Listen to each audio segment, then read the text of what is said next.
Okay, so we got the glove box. You're gonna open it. And this right here, you're gonna push out until it's like that. Then this one right here, push out as well. And that'll get it to that position. Next, you're gonna pull this out a little bit more.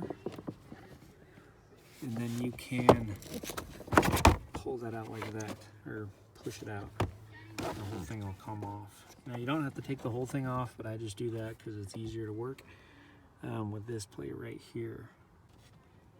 Okay, after you remove the glove box, you're gonna remove these 1, 2, 3, 4, 5 screws just with a Phillips screwdriver, and then pop those out, and then remove the whole door.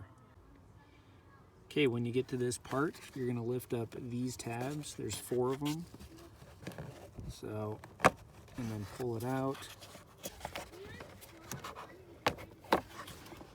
Okay, and then you just pull it out.